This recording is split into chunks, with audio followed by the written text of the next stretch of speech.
माननीय मोहम्मद मुफ्ती इस्माइल।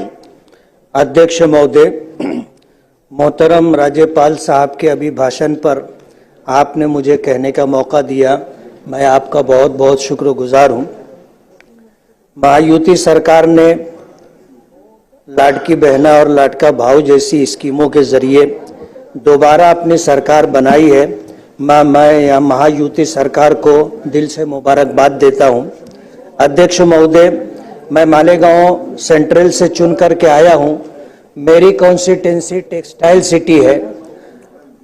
राज्यपाल साहब ने अपने अभिभाषण में 62 मुद्दों को शामिल किया है, लेकिन टेक्सटाइल्स जो देश में खेती के बाद सबसे ज़्यादा रोजगार देने वाली सनत है, उसका कहीं राज्यपाल साहब के अभिभाषण में तस्करा नहीं।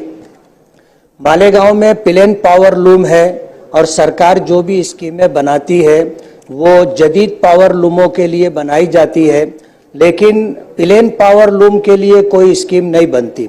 मैं आपके मार्फत सरकार से और केंद्र सरकार से ये गुजारिश करना चाहता हूँ कि प्लेन पावर लूम के लिए जो खेती के बाद सबसे ज़्यादा रोजगार देने वाली सनत है, उसके लिए ऐसी कोई स्कीम बनाना चाहिए जिसके ज़रिए से टेक्सटाइल से रिलेटेड और जुड़े हुए लोगों को उसका लाभ मिले।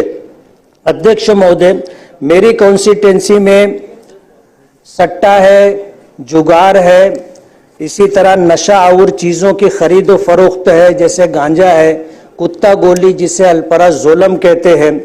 इन जैसे नशा और चीज़ों का बड़े लोगों की सरपरस्ती में ये कारोबार होता है। पुलिस प्रशासन इस सिलसिले में जैसी कार्रवाई करनी चाहिए उस सिलसिले में सरकार पुलिस प्रशासन वैसी कार्रवाई नहीं करती है।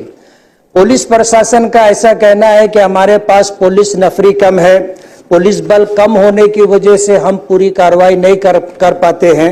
मेरी आपके मार्फत सरकार से ये गुजारिश है कि मालेगांव तालुके को पुलिस कमिश्नरेट बनाया जाए ताकि पुलिस नफरी बढ़े और पुलिस बल में इजाफा हो और गुनहगारों के खिलाफ कार्रवाई करने में आसानी हो।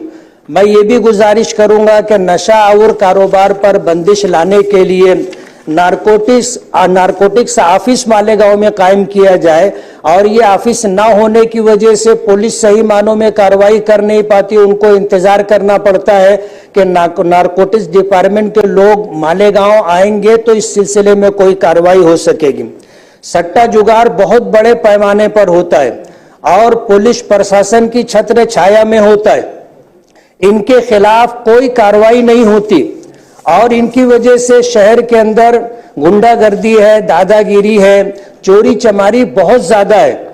मेरी कॉन्स्टिट्यूंसी में रिजल्ट आने के बाद आज सूरत हाल ये है कि मेरे जो हमदर्द थे, मेरे साथ काम करने वाले कार्यकर्ता लोग थे, उनको टारगेट करके उनकी मोटरसाइकिल रोजाना चोरी होती है। आप अगर पुलिस प्रशासन से रिपोर्ट लोगे तो एक दिन भी ऐसा नहीं होता जिसमें 2-4 मोटरसाइकिल चोरी ना होती हो। आज इस वक्त पूरे राज्य के अंदर अमन और शांति कायम रहे, उसके लिए बहुत जरूरी है कि मालेगांव को पुलिस कमिश्नरेट बनाया जाए, नारकोटिक्स ऑफिस कायम की जाए, सट्टा जुगार के कारोबार करने वालों पर रोक लगाई जाए और जो चोरियां होती हैं इसको रोकने के लिए कोई मौसर कार्रवाई की जाए। एकदम टारगेट करके लोगों की मोटरसाइकिल चोरी की जा रही है और पुलिस प्रशासन की तरफ से कोई मजबूत और अच्छी कार्रवाई होती दिखाई नहीं दे रही है। मेरी आपसे गुजारिश है कि ये 2-4 मुद्दे मेरे हैं, इस पर जो है कार्रवाई हो और इस पर कार्रवाई होने के बाद कोई अच्छा रिजल्ट मिले। आपने मुझे कहने का मौका दिया, मैं आपका बहुत बहुत शुक्रगुजार हूँ। जय हिंद।